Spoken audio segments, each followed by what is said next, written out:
Hello, everybody, and welcome back to the 52nd episode of the Triboro Podcast. I'm your host, as always, Justin Alonso, joined on the other side of the WNHU studio, Nicholas O'Brien. How you doing, I'm doing quite Nicholas all right. O'Brien? Oh, I'm doing pretty good. Good. We are both listed on the injury report as questionable with illness. With tummy ache. With tummy ache. No, I'm more a nostril throat ache. I see. I got some tummy ache with a side of sore throat. Side of tummy ache. Yeah, sorry about last week. We had technical difficulties. We could call it that. Yeah, luckily for us, we got a new setup here in the studio. Unlucky for us, we didn't know how to use it. Yes.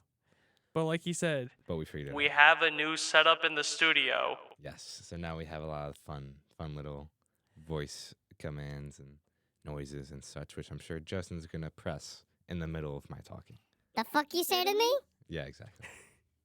But yeah, we got a lot of fun things. I think we could program them ourselves, right? We can, yes. So we might look into that. There's a sound or two I could think of. I'm sure. About a certain state. Minnesota. Nope. A little southern. Southern Texas. Where? Texas. Where? Texas. Where? Texas. Now we gotta put in that Terry Collins. You gotta give us a shot. You gotta give us a fucking shot. Yeah, but. Anywho. Did you want to stall more or? No, I'm excited to talk. You're excited? For the most part. Go then. Okay. Start off talking. to Queens. Queens.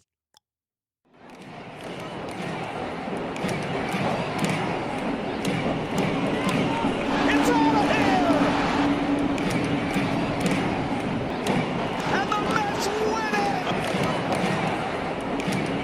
This is Mets Willets Point. Transfer is available to the 7 local train. Transfer is available to the Q48 bus to LaGuardia. Hello, everybody, and welcome back to Queens, where the Mets had just come off a 9-game winning streak that we couldn't talk about last week, but they are 9-1, or I think, in their last 10 games. They have won 9 of their last 11 games, or 10 of the last 11 games. You got it. I got it. I'm getting there. And they are on quite the run, but it's not the run I was expecting. But we'll get into that because, first and foremost, as always, your injury report brought to you by Triboro MD. Going to go over a lot of injuries and injury updates because we also missed last week, so just to catch everyone up to speed. So last week, I'm going to start off with Daniel Nunez. He was replaced on the 15-day IL with forearm tightness. Tyler McGill was the call-up. He started against the White Sox and the Red Sox, and just last night against the Blue Jays. Christian Scott is continuing his rehab from his sprained UCL. He has been throwing and mixing pitches off of a mound, and he hopes for a bullpen soon. So potentially we could see Scott by the end of the season. It's about, 2 weeks plus left, give or take. Like 18 games to go. But hopefully Christian Scott can get back on a mound because that pitching depth is getting extremely thin. But Mets' last game is the 29th, so call it a little under 29th? 3 weeks. Yeah, okay. So, first of all, before I get into this one, I am going to remind everybody that if we ever do miss another episode, be sure to check us out on this Triboro Sports Show on 88.7 WNHU, on your 88.7 FM dial, or on 88.7 WNHU.org. That is our radio show. We do talk more than baseball there, but of course, we'll always talk about Yankees and Mets, and you'll get your little fill of us for the week if we ever do miss an episode again. Do it or I'll find you. That is noise number 3. Everyone keep count. But I said that because we did talk about this on the radio show about Kodai Senga. He said he's not going to push things unless he's 100%, which completely agree with. But if he does come back, he is open to the idea of coming out of the bullpen. Now, Justin, I know we talked about this on the radio show, but just want to get your thoughts on that. It's very interesting because he's one of those guys that I could definitely see being good out of the bullpen, but I feel like he's just so valuable as a starter. But at the same time, I would much rather 3 to 4 innings every couple of days of Kodai Senga than 0 innings of Kodai Senga. Yeah, absolutely. And I was talking with you guys, obviously, about how, Senga has a really good fastball. Like, he can touch 99, maybe even break 100. If he's coming out of the bullpen, I feel like he can absolutely touch 100. And then pair that with, like, his slider, his forkball. It's a very interesting concept and something that I wouldn't be against. My only thing is, I think I talked about this on the radio, is do you really want him throwing 100? Right. Because he's had 2 different injuries this year. You don't know if, you hope everything's 100%, but how often do guys come back and they're like 100% healthy? Right. I feel like there's always some sort of lingering. So do you really want him throwing that hard? No, I know. No, I'm going to. Because I definitely think he could. Absolutely. It's just a thing of should he? Let's see. It was August. Or was it July? Because I'm going to look at his velo for his one and only start. That was July 26th. So if you give me 2 seconds, I'll pull that up. I think I could do it faster than you. I have it. So in that start against the Braves, yeah, his fastball only averaged, he was averaging 95.8, but his max was 98. So yeah, so definitely not full send, I guess. But it's so interesting because he throws so many pitches. He has the fastball, obviously the forkball, throws a cutter, throws a sweeper, throws a slider, throws a curveball. I feel like that could be a really interesting look out of the bullpen, but I feel like they would narrow it down. Maybe you just do like fastball, forkball, cutter, or fastball, forkball, slider. I forget, you were at that game, right? I was at that game. That's what I thought. It was a very good game until Senga got hurt. And it was so crazy because you just feel everybody like in the exact moment just and just silence.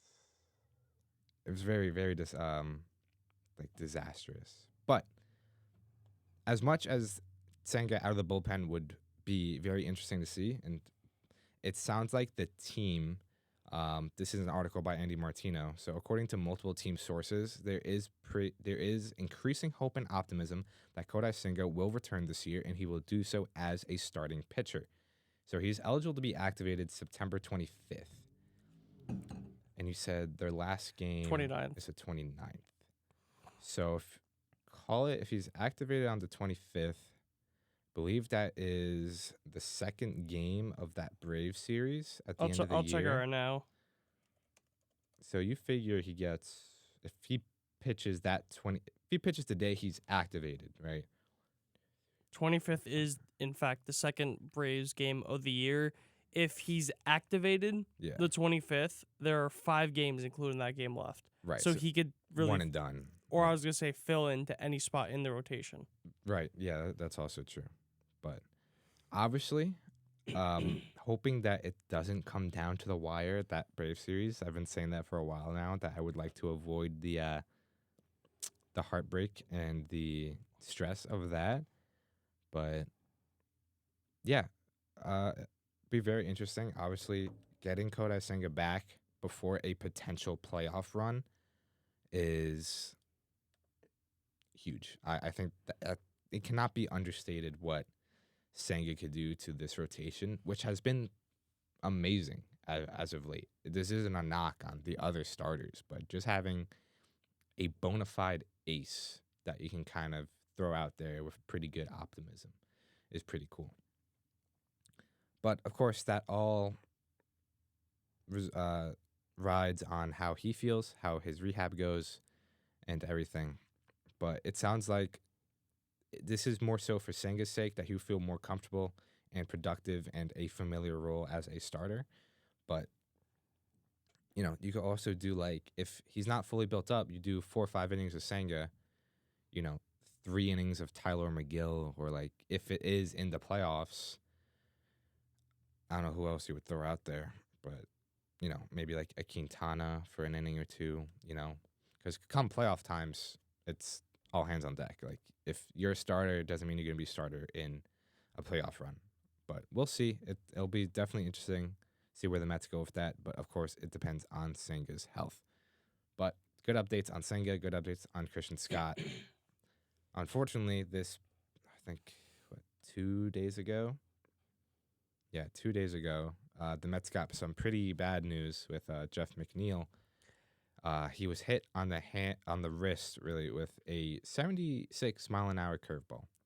In the moment, he seemed fine. Obviously, got hit by a ball. It hurts. Whatever. He laughed it off. He turned a double play against Ellie De La Cruz in the inning after. Imaging revealed a fractured wrist.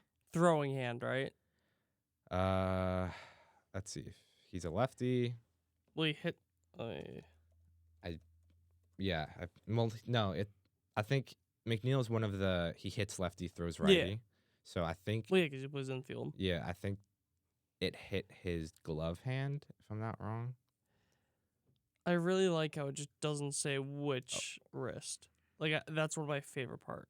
It hit where the arm guard is. So I'm trying to think which arm has the guard on it, but I can't. I think it might be the right hand or right arm. Wrist. It was the right So wrist. That is his throwing. He threw a double. Yeah. That's crazy. Yeah. He turned a double play with fractured wrist. He mentioned that it's a small fracture, so it's probably kind of a pain tolerance thing. But of course, with a fracture, like you just need to sit out. Like there's no talking about it. But now, because I know some things, it is it is literally just a pain tolerance, and it can't get worse by playing. If it was one of those things, would you play him? I think you have to, given where the Mets are. There's not a lot of great options for second base. Obviously, now you have Jose Iglesias, who's essentially going to be your full-time second baseman. But I think the thing that made Iglesias so good is that he played sparingly. Like, he wasn't an everyday player.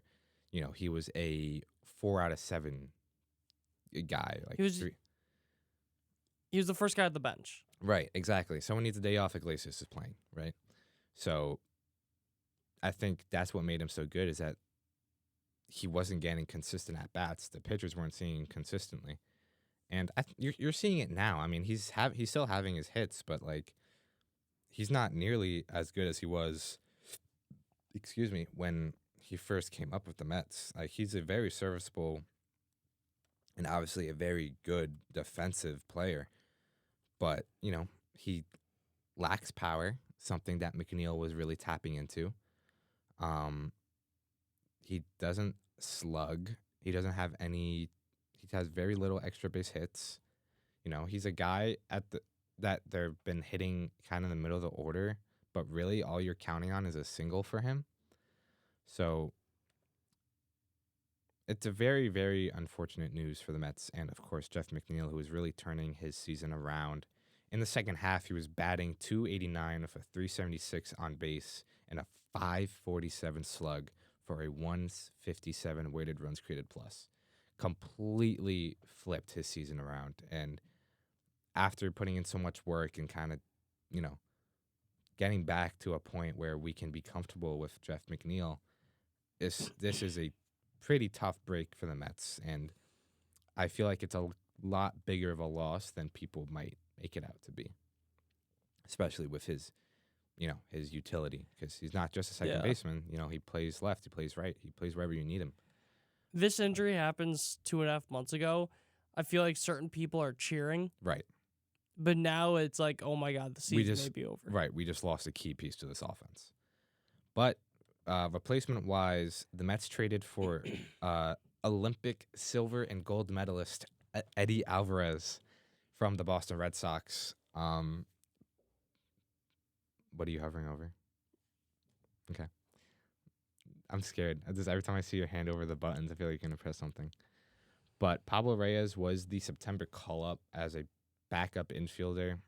Eddie Alvarez is basically the same thing, maybe for a little more speed. And he is a lefty. So they did call up DJ Stewart as well.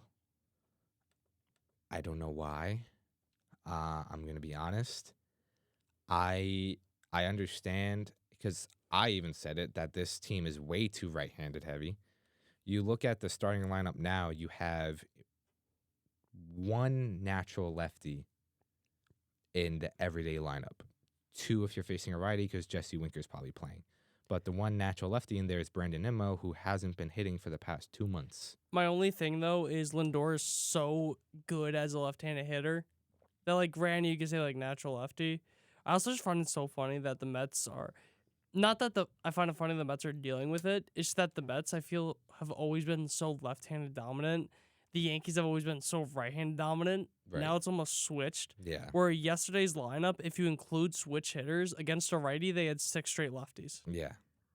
But now you have, Brandon Nimmo's on the roster, Jesse Winker, Eddie Alvarez, who they just acquired, and DJ Stewart, who you just called up. So 4 natural lefties, and then 5 if you count switch hitting in Lindor.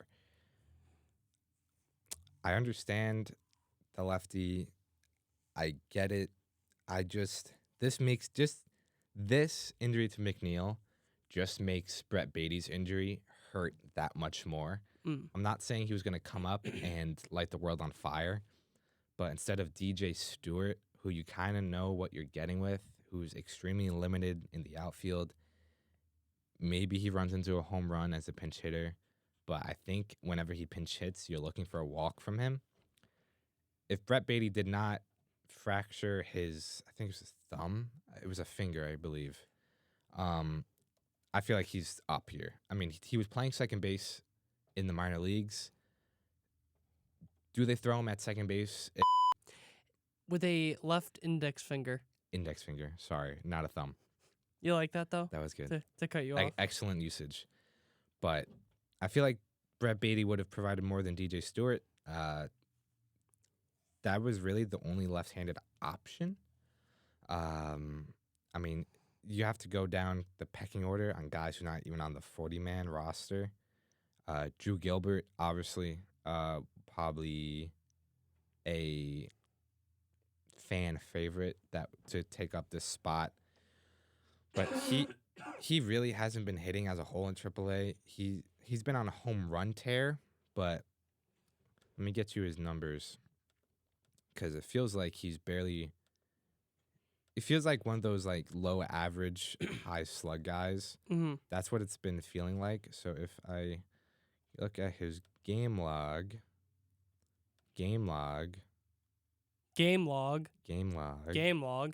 Let's see. Let's do since August. Since August, in 31 games, Drew Gilbert is hitting 189 with 7 home runs. What? Since when? August, you said? Yes, that is a 663 OPS. So it's not even as high as I thought it was going to be. It's a 66 weighted runs created plus in since August, and then what is he in AAA? He's in AAA. Ooh, 660 OPS in AAA is not good. Right, since second to last week in August, 740 OPS, 81 weighted runs created plus. He hasn't found consistency is really what I'm getting at. I don't think he was ever going to be an option to be called up, especially when you look at this roster and you have, let's count them out. You have 1, 2, 3, 4, 5, 6 outfilders. You're replacing, call it DJ Stewart for Drew Gilbert. That's 6 outfielders right there. There is not enough playing time to go around. Especially the only guy that, correct me if I'm wrong, that was in your outfield that could play the infield is now in the IL. Yeah, no, Jeff McNeil. No one else on this roster can play both, except for Eddie Alvarez. I think Eddie Alvarez now has played infield and outfield. But can he play the infield or can he be in the infield? I don't know. I haven't watched him enough, I'm being completely honest. But another option could have been Luis Angel Acuna. But again, he's a righty. He's had a pretty down year in AAA. He hasn't really been hitting. I am still not extremely high on Luis Angel Acuna. I think he could be a very solid major league player, but I'm not sure he's gonna be the guy a lot of this fan base thinks he's gonna be. The guy I really want to see, and I still think deserves a shot, is Luke Ritter. Yes, he's a right-handed hitter, but he leads the AAA league in home runs and slugging. He's up there in walks. He can play the corners. He could play second base. He could play third base. He is a right-handed Jeff McNeil with power. I feel like that makes a ton of sense to bring up. But again, he's a righty. He is not on the 40-man roster, so you would have to make a 40-man roster move. But with that, you could just... Now, correct me if I'm wrong, Justin. If you put a player on the... Like, say you put Jeff McNeil on the 60-day IL. Is he ineligible for postseason? Like, does that still go through? Yeah, it should. Okay, so that's probably why. But then again, like, if you're going to... If you know there's a guy that's not going to make your postseason roster, like, adios, muchacho. You know what I mean? Just DFA him now. Right. But just going back to your point on Eddie Alvarez, he played second base with Miami in 2020, 2021. In 2020, 2021, 2022, he played a little bit of third base. And he even has 11 innings in his major league career at shortstop. Excellent. But it's 89 innings at second, 185 at third base. Excellent. So he has significantly more innings in the infield than the outfield, actually. Right. So he's utility infielder, really, because besides that, it's Jose Iglesias, who is now essentially your everyday second baseman. But Eddie Alvarez is not as fast as I thought he was going to be. He's in 2022, he was 36th percentile in sprint speed. 21, he was 72nd. He's also 34, going on 35. Right, so that probably has to do with it. But yeah, so Eddie Alvarez, he made an appearance last night as a pinch runner. So welcome to the squad. I hate that. When just for whatever, like, that's an Aaron Boone thing. Getting a guy that's not fast to be a pinch runner. Yeah, I thought he was faster. He is a silver medalist in speed skating, I think. But skating, running, two different things. Yeah, I was going to say, how much crossover is there? But yeah, end of the day, this Jeff McNeil injury really hurts. But, you know, it's time for some other guys to really pick it up. We'll get into that in a few. But with that Jeff McNeil injury, you need some of the guys who haven't been producing as of late, or maybe all season in clutch situations, to really step it up for these last 18 games. But past week was a 9-game winning streak. They took the last game of the Diamondbacks series last week, swept the White Sox over the weekend, swept the Red Sox at home, and took 2 out of 3 from the Cincinnati Reds over the weekend. So this past week in general, they went 5-1 on a homestand. Just a really, really great stretch. I believe they caught, I think it was about 3-4 games from the Padres during that stretch. So now this wild card race is extremely tight.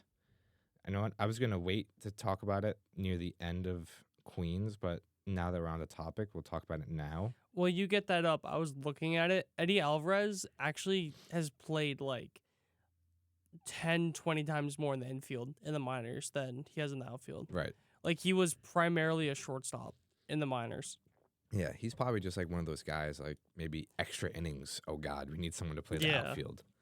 You know, but as it stands today on Tuesday, September 10th at 11 a.m., the Mets are in sole possession of the third wildcard spot, 1 game behind the Arizona Diamondbacks for the second wildcard spot, a game and a half behind the San Diego Padres for the first wildcard spot, and for shits and giggles, they are 7 games behind the Phillies for the division.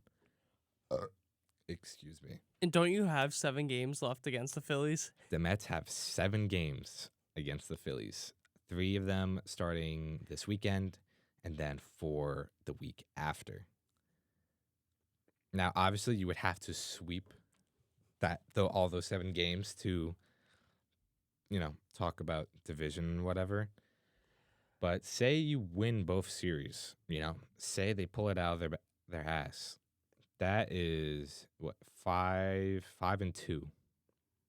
So that's 3 games. Really quick, 3 games. you guys had a tiebreaker against the Padres and the Diamondbacks, right? Correct. So you're not a game behind Diamondbacks. You're half a game behind Diamondbacks. Technically, yeah. If you want And to then look at you're it that way. then you're a game behind the Padres, not a Right. game and a half. Right. Yeah, if you want to look at it that way, absolutely. And again, that 3-game series in Atlanta is going to be crucial because that's really the last tiebreaker that the Mets need to They're clinch. one up on you guys. Their season Their is season tied. tied. That's why it's so important. But we'll get to that in 2 weeks. 2 weeks. Yeah, So yeah, I think another really interesting thing is almost exactly 2 weeks from today. Yeah. The really interesting thing is that the Padres and Diamondbacks play each other as the last series of the season. They have a 3-game set against each other. And that can be huge. Obviously, a sweep either way can kick one out and kind of clinch one in. Then for the Mets' sake, that can decide their seeding if they're still in it. I'm looking at it because you play the Brewers, correct, for the last series of the year. Correct. The Cubs are, what is that? 6 game? No, They're 5 games back of the 3rd wildcard spot. I'm talking about the behind the Brewers. Where Where the Brewers, like their division is gonna be locked up right. by that. Like they're not losing that division. I see what you mean. Okay. So maybe they don't. I'm not gonna say Don't try. but maybe they're like, oh, we're not gonna push our guys to go extra innings because why should we? Right. Why risk them getting hurt for the playoffs? Right. Their starters are going to go 5 innings. 5 and fly, and then Right. Your starting position players are going to play 7 innings, whatever. But yeah, definitely. If the Mets are still fighting for a spot, that could be in their favor. But thanks to this 9-game winning streak and kind of, I think the Braves' injuries are catching up to them on the offensive side at least because their pitching has still been extremely good with obviously Chris Sale. But this is going to be real interesting because let's see. The Mets are playing two more games with Toronto, then 3 with the Phillies, 3 with Washington, 4 with the Phillies, 3 with Atlanta, and 3 with the Brewers. For the Diamondbacks, they start 2 games against the Texas Rangers tonight, 3 games against the Brewers over the weekend, then 3 against the Rockies, 4 against the Brewers, 3 against the Giants, and 3 against the Padres. Speaking of the Padres, they start a 2-game set with the Seattle Mariners tonight, then 3 with the San Francisco Giants, 3 with Houston, 3 with the Chicago White Sox, 3 with the Dodgers, and 3 with Arizona. And then for the sake of it, because they're 1 game behind, the Braves are playing 2 games against the Washington Nationals, then 4 with the Dodgers, 3 with the Cincinnati Reds, 3 with Miami, then the set against the Mets, and 3 against the Royals. So I think the Mets, by strength of schedule measures, have the 3rd toughest rest of the way. I mean, with the Phillies, 7 games of the Phillies really brings that up, I'm sure. But it's going to go down to the wire. We've been saying it for the past few weeks, but even more so now. Like, this is extremely tight. Like, every loss, every win is going to throw off projections by like 10%. Yeah. This is so off topic. Would you believe the Milwaukee Brewers had the best run differential in baseball No. with 134? Wow. The Yankees are second with 128. I was just looking at that. Yeah.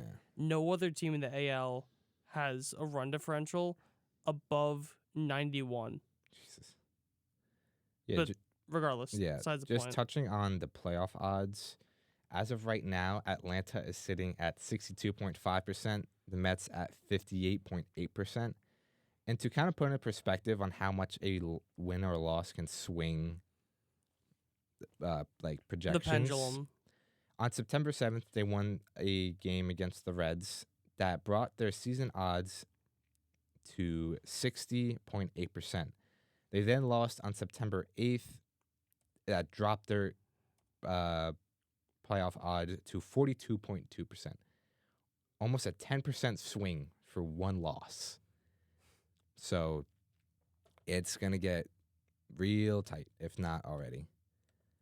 But yesterday was a really big win that was kind of ugly, if I'm going to be honest. 3 hits all game. You scored the tying run and the go-ahead run off a wild pitch and a passed ball. But wins are wins. It doesn't matter how you're getting them right now. You just need to keep winning. But with that being said, the offense absolutely needs to pick it up. They've been pretty average, I guess I'd say, the past 2 weeks or so. In those past 2 weeks, you only have 5 above average hitters in weighted runs created plus.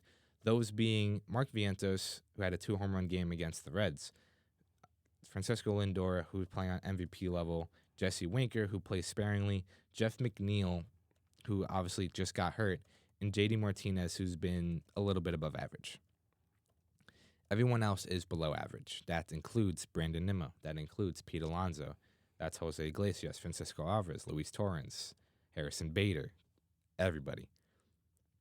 The 2 guys I'm looking at for these last 18 games, because Vientos and Lindor cannot carry you the entire stretch of the way. Lindor has hit, I think, like his first little rut in a while. And when I say rut, it's been like 4 games, But Brandon Nimmo, Pete Alonso.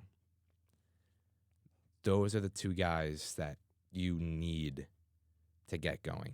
Obviously, Brandon Nimmo had his moment, had his stretch in that summer grimace era between June and July. Justin, from an outside perspective, when have you heard of Pete Alonso? When talk about how dog shit he's been. Right. When talk about how he's having such a mediocre at best contract year. When hearing you say last night, "Oh, Pete Alonso, the runner's in scoring position, and innings over." Yeah. And it was that exact at bat I was talking about. He popped up to end the inning. Exactly. So Pete Alonso has not had a hot stretch I feel like this entire season. There's 18 games left, and I'm still waiting for a 2 home run game. A game where he carries the offense. A game where he hits a clutch home run in late innings. Maybe not even like a 2 home run game, but like 2 extra base hits and a single. Right. Like a 3 for 4, 3 for 5 game. Right. Like 3-4, 3-5, 3 RBIs. Yeah. No, I haven't seen that. I'm still waiting for that. And if there's ever a time that he wants to turn things around, it's going to be these last 18 games because they are absolutely going to need him. But Brandon Nimmo, he's been, I hate to say it, but he's been god-awful for the past 2 months, call it. And yet he's still hitting top 3 in the order. Last night, Carlos Mendoza moved him down to 3 instead of 2. Whoop-de-doo. Like, you got to move him. I'm sorry, but he's not giving you much. They've been saying, yeah, they like his at-bats as of late. He had 2 balls in the Cincinnati series. As he should. That's healthy. But that were, like, just foul. He hit them so high that it was one of those things where you can't tell because of the foul poles. But they're called foul, but he just missed 2 home runs in that series. And sure, that can be, he's right there. He just needs to fix his timing, whatever. But he's been in this top 3 of the order like the entire year, in the past 2 months especially, when he's been pretty bad. And yet you're not moving him down. You moved JD Martinez when he was struggling. You moved Pete Alonso a little bit when he was struggling. Starling Marte is hitting 7th. He's been pretty bad since he came back. Francisco Alvarez went from hitting in the middle of the order to hitting 9th, but Brandon Nimmo is getting the pass. I don't exactly understand that. You think it's a money thing? I really don't know. Because, I think technically Marte is making more than Nimmo on an average basis. And he's hitting 7th instead of, top of the order.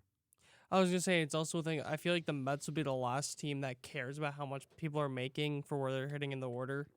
Right. You would think at least. But unless he starts showing signs of life soon, and I mean like tonight soon, he needs to be moved down. When Jesse Winker plays, he should be top 3 in the order. But Over the last 3 years, Jesse Winker has like some of the best high leverage numbers in all of baseball. yeah, like last year when he was pretty bad with the Brewers, he was one of the best hitters with runners in scoring position. Yeah. Like he's literally a guy that turns it on when it needs to be. I mean, look, he had a grand slam against the Red Sox. He had that walk-off home run against the Orioles. He always contributing in some way, I feel like, when he plays. They've been hitting him 5th behind Pete when he plays, which I don't hate, I like. But give him more at-bats, you know? Especially for a platoon guy, I feel like you want at the top of the order to maybe, because if it's a right-handed starter, you're probably going to see him 2 times, maybe 3. By the way, since the start of 2023, Jesse Winker in high leverage, he's hitting 400, 475 on base, 720 slugging. Right. And with that being said, I think he probably does get more high leverage at bats in the middle of the order. But still, like, That would almost help his case. Because he has so many at bats. right. That, Yeah. Oh, wait, no. Well, I completely misunderstood what you're saying. I Yeah. thought, okay. Yeah. but with that being said, I'd still like to see him being moved up. But Brandon Nimmo, Pete Alonso absolutely need to turn it around. This is the time to turn it around. They've been carried by their starting pitching for the past 2 weeks, really pitching in general. The Mets are 3rd in starting pitching ERA and 4th in relief pitcher ERA in the past 2 weeks. And I feel like a lot of this 9-game hit streak fell on the starters. It was, Sean Manaea continuing a hot stretch, David Peterson, Luis Severino, Jose Quintana had a few good starts. Tyler McGill had a hell of a start last night against the Blue Jays. It's those guys that are really keeping them in the game so the offense can scratch out a run. It's not like the offense is really scoring. They're scratching out runs. Again, like last night, you get 1 run on an RBI single in the 4th. You don't score again until, I believe, the 8th.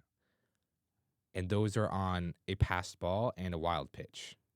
So you're lucky you had 2 fast guys on third on back-to-back at-bats that could score on that ball. But, yeah, the offense needs to turn it around. The pitching has been amazing. Sean Manaea has been absolutely fantastic. Luis Severino has been really good. David Peterson, can't say enough about him. He's been amazing.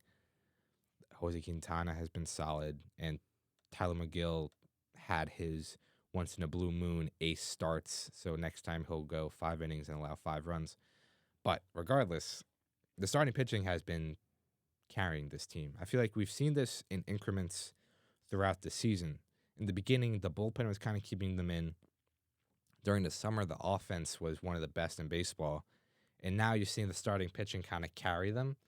But in this last stretch of games, in this last 2 weeks plus, this is the time where everything needs to start clicking. Because you're in such a tight race in the playoffs, and then come the playoffs, that's when you need everything to be clicking. Everyone to be clicking.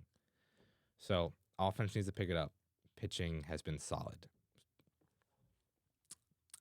So, yeah. Water break. Water break. It's always important to hydrate. Mm-hmm. Absolutely. But before I let you guys go to the Bronx, I was going to say, we're not leaving. I know. I just want to shout out Mark Vientos, who has had such a breakout season. He's been one of the highlights of this Mets team.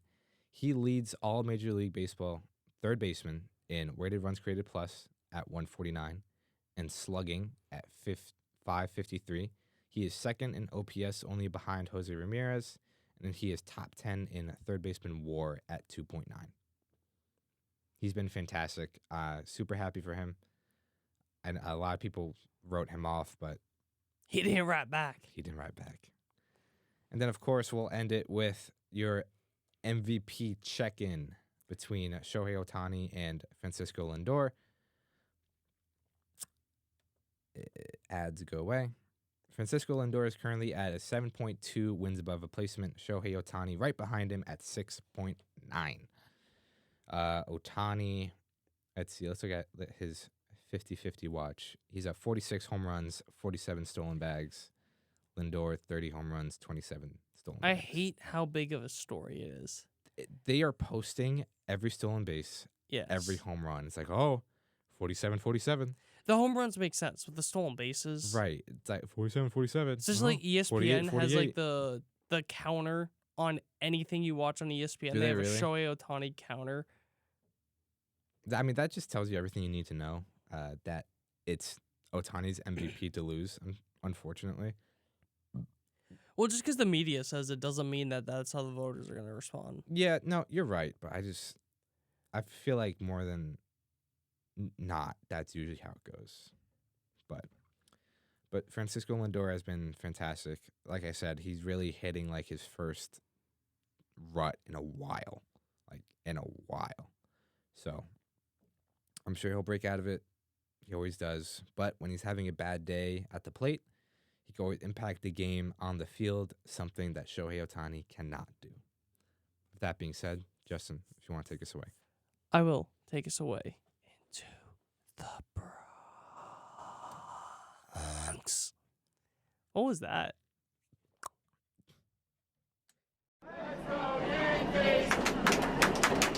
That one is drilled deep to right field. There it goes. See ya. That ball is high. It is far. It is gone. This is 161st Street, Yankee Stadium. Transfer is available to the B and D trains. Hello, everybody, and welcome back to Mars, where the Martian has landed in the Bronx. Finally, but I'll get to that in a second.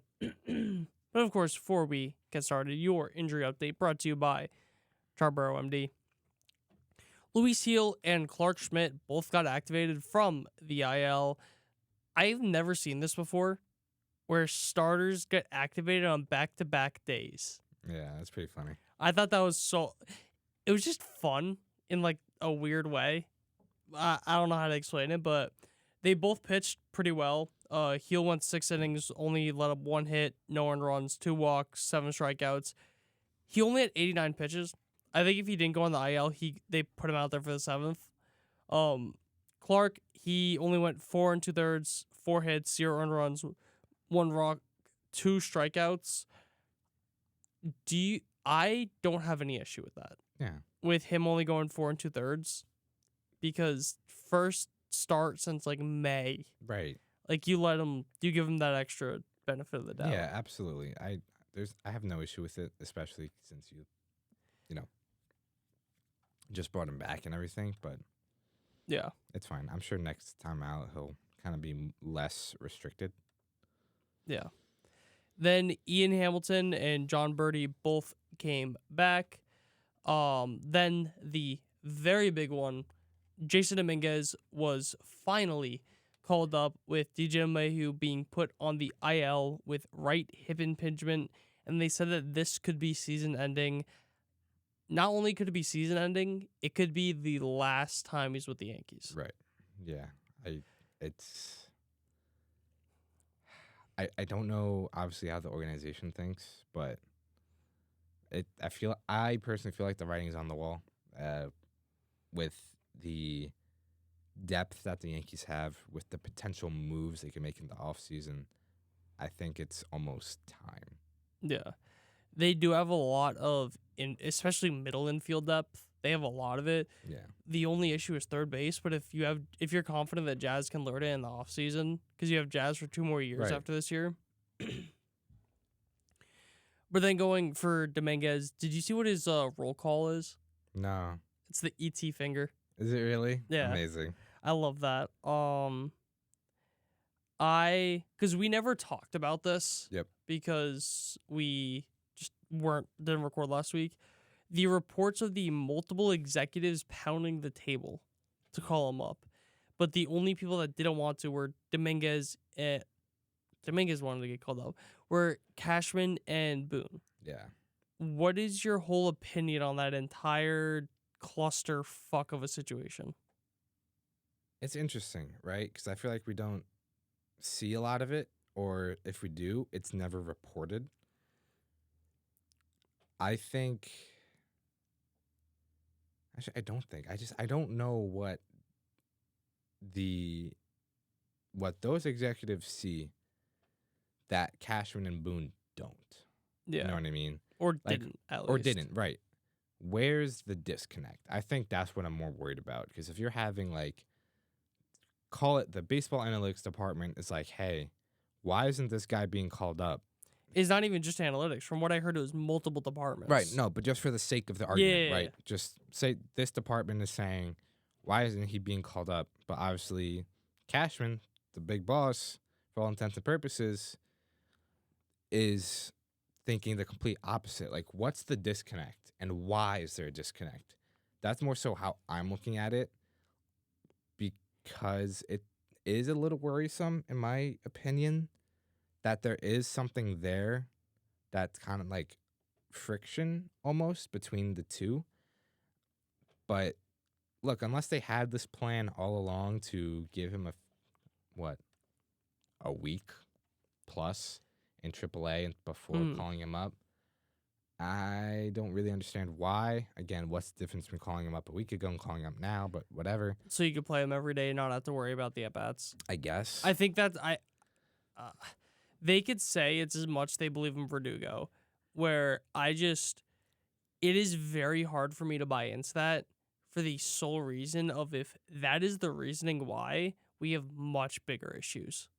Right. If the reason why you did not call up Jason Dominguez, who you gave the biggest signing bonus to an international free agent of all time, who you've essentially anointed as like the second coming, who you called up last year at 20 fucking years old, and he would have been on the opening day roster this year had it not been for him getting Tommy John in the offseason. You called him up in a game, batted him fifth over, guess who? Alex Verdugo. It just, boggles the mind. I can't believe that is the genuine reason why they did not call him up. I know. You look at everything, you're like, this guy? Like, Verdugo is why you're blocking him? Like, yeah, it's pretty tough to believe that. But he barks like a dog and he doesn't need batting gloves. Shut the fuck up. Amazing usage. Yes. But I can't say anything else other than it's just so illogical. And if that's how this organization views a superstar prospect like that, why didn't they trade him? Yeah. Like, obviously they called him up now, so it's fine. But if Alex fucking Verdugo stopped you from calling up Jason Dominguez, I don't get why you didn't just trade him. Like, that didn't make sense to me. Yeah. But he's up now, so no harm, no whatever. foul. Yeah. But then I'll mention the Texas series. So the bullpen sucked donkey cock. I have come to the point where maybe at least for this season that Clay Holmes should not be the closer. Mm-hmm. Maybe in a committee. But for you, a Clay Holmes truther, where are you? I am very conflicted, right? That blow up in Texas was absolutely on him, right? But he did seem off. His velocity was down. His spin rates were down. Don't know why, right? So whatever, but not trying to make excuses. He blew the game. That is what it is. It's to the point where, like you said, at least this season, he can't be the closer for whatever reason. Whatever he is not producing in the ninth inning when the games are close.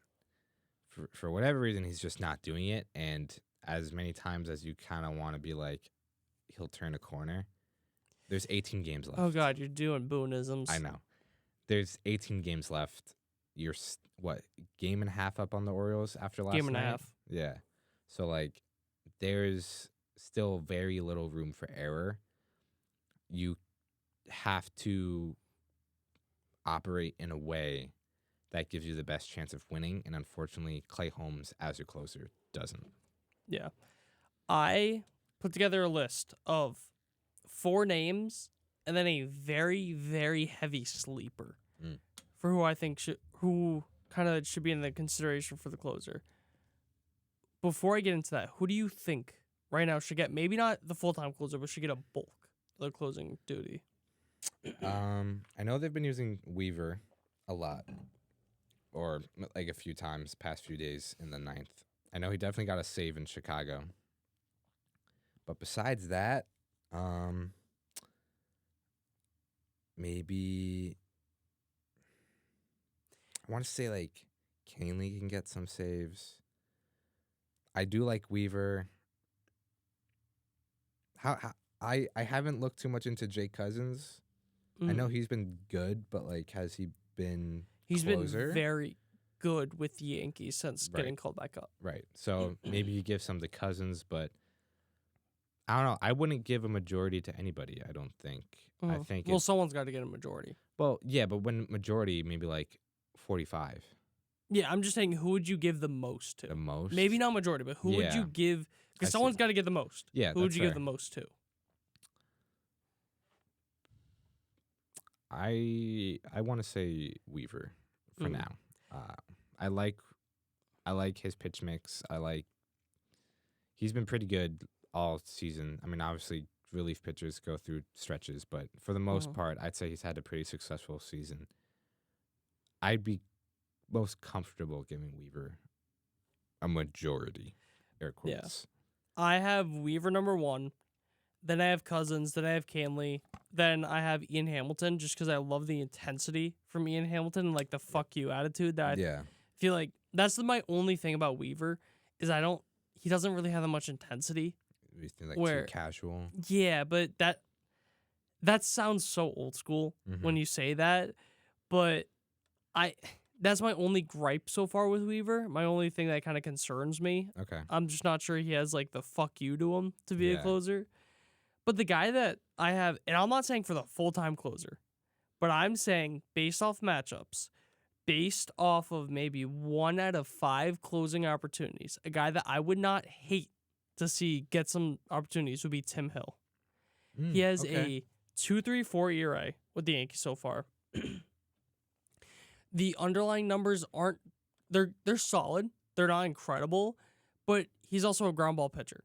Right. And there's a lot of things where he changed up his repertoire since coming to the Yankees. And the only issue and why I wouldn't want him to be the full-time closer is that you would almost be having the same issues as you do with Clay Holmes in the sense of relying on the infield defense. But at the same time, his walk rate went from like 10 with the White Sox to like sub 5 with the Yankees. Right. So he cut his walk rate in half, and that's an issue that Clay Holmes has had where he just gets guys on, he just walks them, and just gives up hard contact. Tim Hill his whole thing is not giving up hard contact. So I wouldn't hate if he gets like 1 out of 5, 1 out of 6 of the opportunities. Right. That's fair. I'm looking at it now. I'm looking at Yankees relief pitchers in high leverage and medium leverage situations because I feel like that kind of describes closing a game. Definitely high leverage, medium, maybe if you have like a 3-run lead. Yeah. I'm not sure how exactly it's calculated, but for the sake of the argument, that's kind of how I'm going to look at it. Tommy Canley leads the bullpen with a 2.6 ERA in that context. What's his FIP? His FIP is 3.5. Okay. For the sake of it, Mark Leiter Jr. Leads the bullpen in FIP in that context, right behind Tim Hill and Luke Weaver and Clay Holmes. But for the sake of ERA, it goes Tommy Canley in 29 games, so call it 29 appearances. Ian Hamilton in 22 appearances, a 3.48. Jake Cousins in 18 appearances, a 3.65. For FIP or ERA? That's ERA. if you want to look at FIP, Dennis Santana, who's not in the team anymore. Triboro Podcast legend. Mark Leiter Jr. Leads with a 2.18. Tim Hill, right behind him with a 2.47. Luke Weaver with a 2.76. But that's in 5 innings for Leiter, 5 innings for Tim Hill, 33 innings for Luke Weaver. Mm-hmm. So, yeah, take that for what you will. But Tim Hill is probably a very, very good choice. That's kind of crazy that his FIP is that low, considering he's a ground ball pitcher. Yeah. Like when you think about it, because a lot of time we talked about this a lot more with David Peterson, but how ground ball pitchers typically don't have that good underlying numbers. Right. So that is kind of that I know it's only 5 innings, but that is kind of shocking that his FIP would be that low in those type of situations. Yeah, just looking with runners on, just because Tommy Canley leads the bullpen with a 3.31, Jay Cousins with a 4 ERA. You don't have to. I'm just curious if it's there. Does it have left on base or like runner stranded? If it doesn't, don't worry about it. But okay. It's Nick Birdie in 6 innings. Who just got DFA'd. Yeah, 91%. But then after that, what's Canley's? Canley. That's what I really want to know. Is a tick below 50, 49.5%. Because I feel like that is an issue with him, that he just runners when they're on, he just has a hard time not letting them score. Yeah. I'm trying to. I want to see what the MLB average for a reliever is. I can tell you.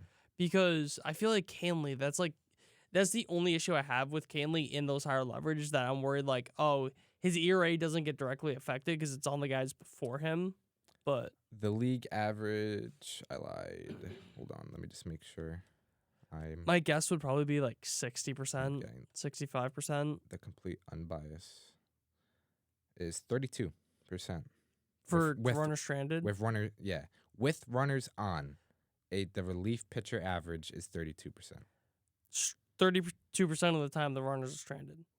It's left on base percentage. So 32% of the time the runner is stranded. Yes. Okay, left on base, just another term for stranded. Yeah, basically. Or stranded is another term for it. Okay. That's very low. Yeah. I'm kind of shocked by that it's that low. Yeah. Anyways, it's going to be very interesting to see how it'll hopefully work itself out. I'm not really concerned out of any team in the American League bullpen wise. Yeah. The only team I'm concerned about is the Guardians. Mm-hmm. And even then, I feel like there's almost a little bit of Craig Kimbrell to Emmanuel Clase, where he has incredible numbers against everyone, but the Yankees are his kryptonite a little bit. Right. Because he's blown a decent amount of saves against the Yankees that I could just think of off the top of my head. You had I think he blew one in Cleveland this year against them. It was either last year or the year before that, where IKF and Glaber just ended up walking off. I think IKF with like 2 strikes hit a clutch double to tie, and then Glaber ended up walking it off, something like along those lines. Yeah. Emmanuel Clase is 0-2 with an ERA of 2.45 with 3 saves in 13 appearances against the Yankees. Considering he may win the Cy Young as a reliever, that I'm hyperbolic. I'm making a point that is very good. Right. I'm okay. Not but anyways. Yeah, the past 3 appearances he's allowed 2 runs in 4 innings. I assume. Say that one more time. 2 runs in 4 innings. Gotcha. Past 3 appearances. I assume that these were maybe tied games because there's a no decision on there, or maybe it is a blown save, but it does not say. So, but maybe regardless. Whichever. Yeah. No, but then moving on to the Chicago series, I completely forgot because the Yankees haven't played in Chicago since like 2019. I completely forgot how much the wind affects that stadium. Yeah. It's insane. It's absurd. Just Judge and Stanton both hit balls over 107.7 miles an hour. Both had an expected batting average of 990 that got caught at the warning track. Yeah. It's just Yeah. I really was impressed by the pitching because they shut out Chicago in the first 2 games, only allowed 1 hit in the first game. And the only game that they didn't shut out, Garrett Cole let up 2 runs in the first inning, but I'm pretty sure both were unearned because of a Glaber error, which is just getting out of hand how many he's making. Because I don't think the errors are necessarily like the end-all be-all for certain fielders, because there have been things that show that like if fielders have better range, they're more likely to make errors. Yeah. But the errors he's making aren't because of range; they're just boneheaded. Yeah. Like the one he had last night against the Royals. That I forgot I showed you that, right? Yep. Where it's just easy can of corn sack fly that he just whiffs on. Yeah. He has a lack of concentration sometimes that concerns me for the playoffs, and he's been incredible since getting moved to the leadoff spot. He's been you can't take his bat out of the lineup because who would you put in instead of him? So you just got to hope that his defense is passable at this point. I think that's a fair bet. I know he's had his little Special boy Right. moments. Yeah, but I think you can count on passable defense. Yeah, and I just want to look up really quickly his numbers since being moved to leadoff. You can see that on Fangraphs, right? Where it's just we're splits. If you do, as leadoff, Yeah, that's what I was gonna say. definitely Baseball Reference. I know that much. Yeah, but I wanted to see WRC plus. Where are you? That's a lot lower than I expected. A 107 WRC plus batting first, but I think it's because they batted him leadoff earlier in the year and he wasn't good. Right. If we go to game log, because I remember seeing it that it was August 18th. That here, then go to August 18th, not the 25th.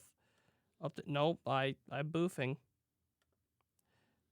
Right, this. 146. Yep. Since August 18th. Yeah, 321 average, 417 on base, 432 slugging.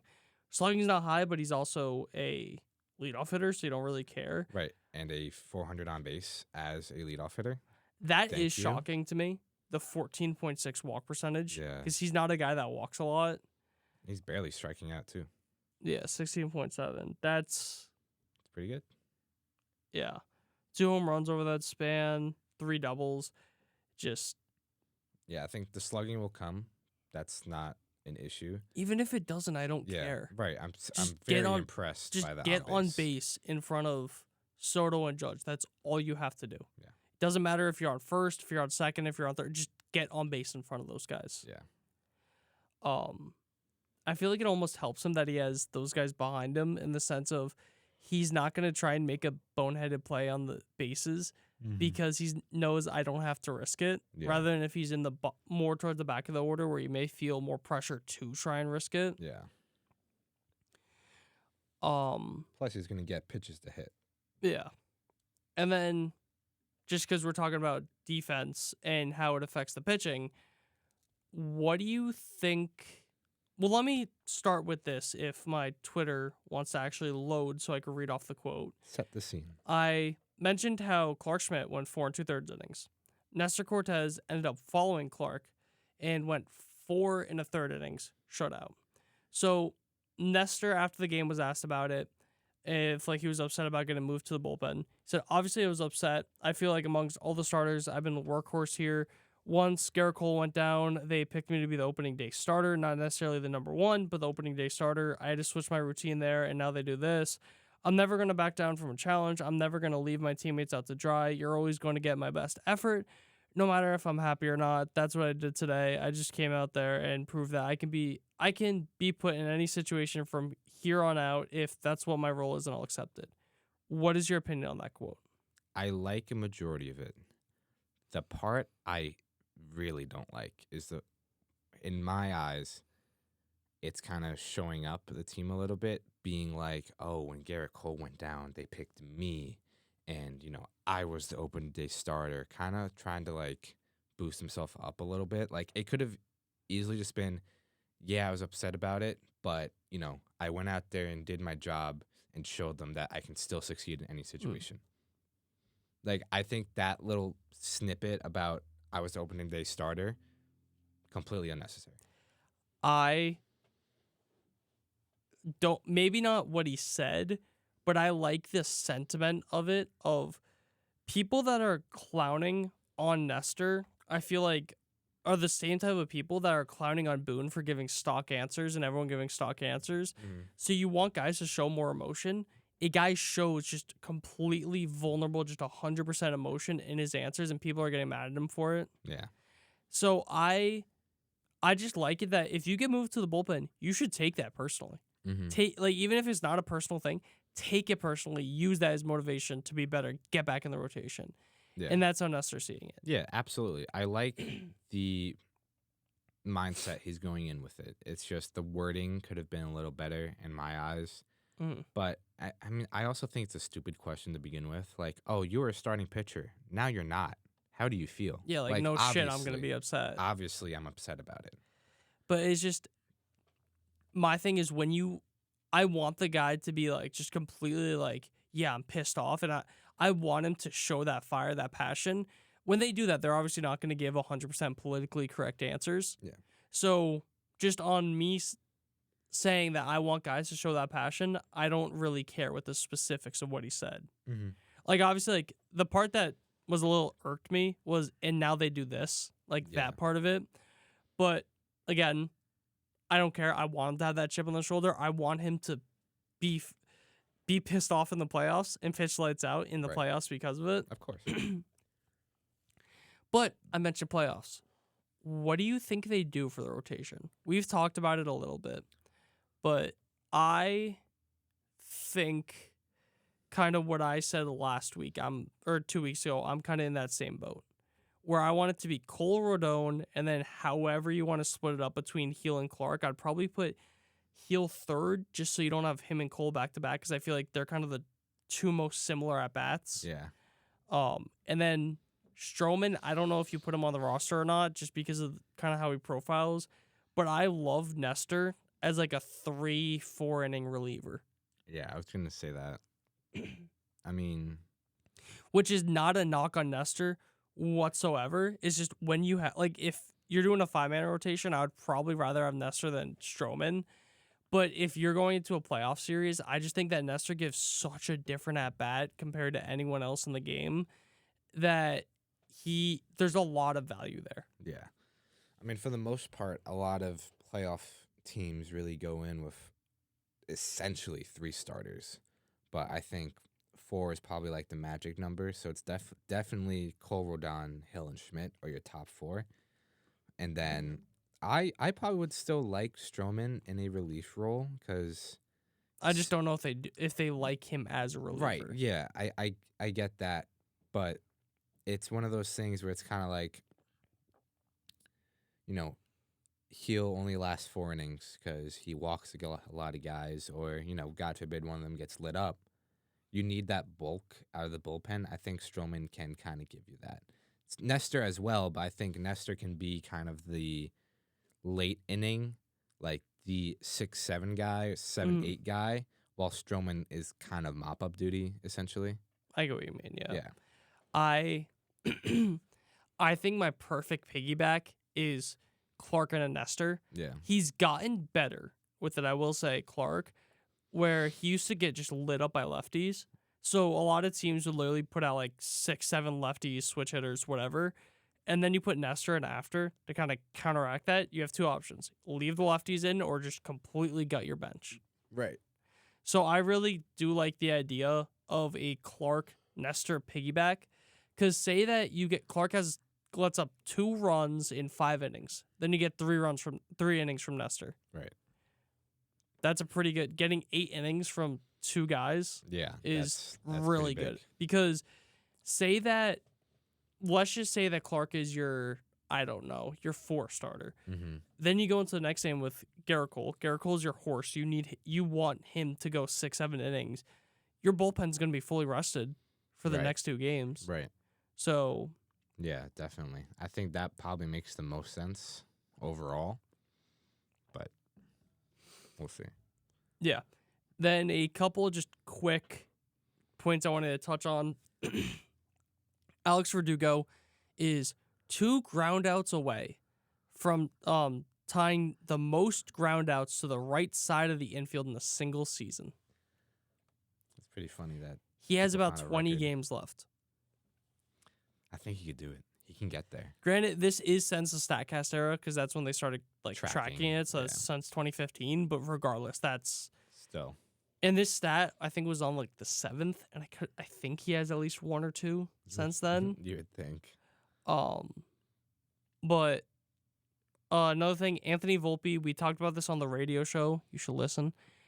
He has 11 outs above average when hitting, meaning that fielders become Superman when he is hitting. Second place is 9, which is kind of shocking. Do you know who's in second? No. Javier Baez. Oh, really? Which is crazy because I did not think he would make contact. Yeah, I don't think he made enough contact for that to happen. I don't think he makes contact. Yeah. But that kind of shows that there is some. I feel like Volpe, every at bat when there's a guy on third, he gets a sac fly. Mm-hmm. I feel like every time it's because a guy literally dives out, just goes full extension, makes a miraculous play. Right. Yeah. So I think there definitely is some positive regression. I'm sure. There for Volpe. I really have liked the at bats as of late. Then Judge and Soto have been in like a weird slump. I wouldn't call it like a bad slump. It's a little bit worse for Judge, but I think he's kind of waking up out of it because he's maybe not getting. I think he's on like a 10-game homerless streak, but he's been having a couple like 2 for 4 days, like a 1 for 3 with 2 walks, like stuff like that, where he has been getting on base a lot. So I'm not really concerned about him. It looks very unlikely that he's going to reach 62 again. Yeah. That just doesn't, unless he goes on a Judge streak. Yeah. Which I kind of don't want him to yet. Right. Wait another week or 2 and then go on the streak. Yeah.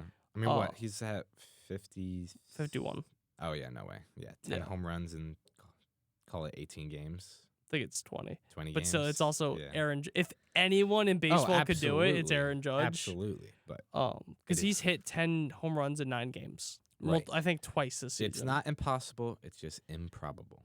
Well, remember what me and Nick were talking about this the other day, where I'm not sure how sustainable this is from Aaron Judge. Yeah. But I'm also not sure how sustainable it is because we haven't seen it in our lifetime. Because keep in mind, we weren't born when Barry Bonds was doing what Barry Bonds was doing. Right. And even when he was, I was still in diapers. Exactly. The last couple of years that he was doing it. So it's not sustainable until we see it. Yeah. And if anyone could sustain it, it's him. It's this kid. So, kid, meanwhile, he's 32. I know.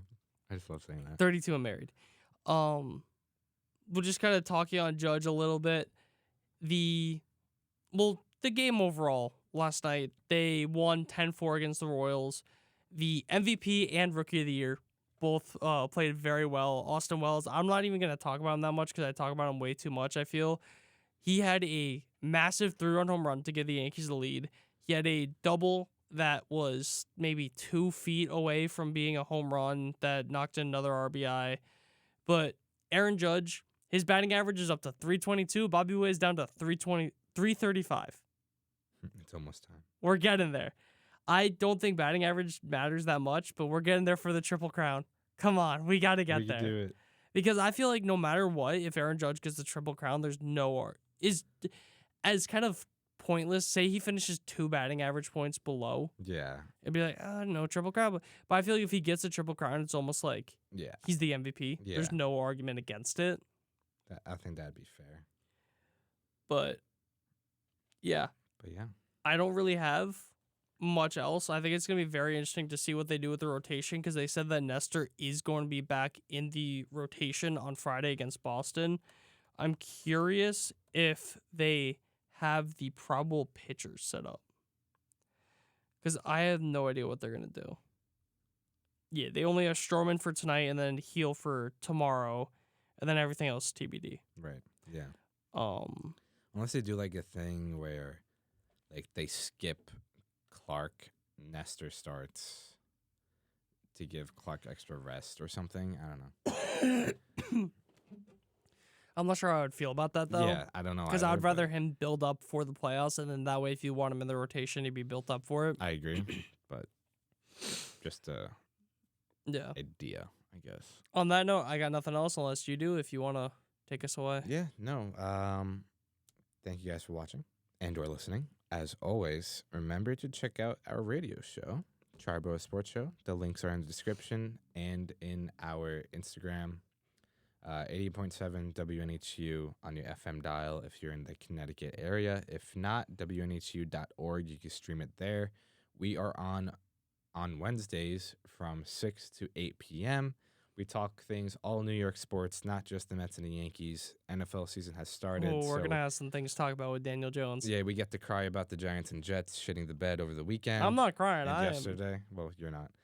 But, yeah, so be sure to check that out if you just can't get enough of me and Justin. But Definitely can't. besides that, remember to follow the Triboro Podcast on all of our social media outlets, Instagram, Twitter, TikTok, Facebook. Subscribe to us on YouTube so you don't miss an episode. Follow us on Spotify so you don't miss an episode there. And make sure to download the episodes and set it to auto-download on Spotify. Exactly. And leave us a 5-star rating. Really helps us a lot. We appreciate all the support. But, again, thank you guys, and we'll see you next week. See ya.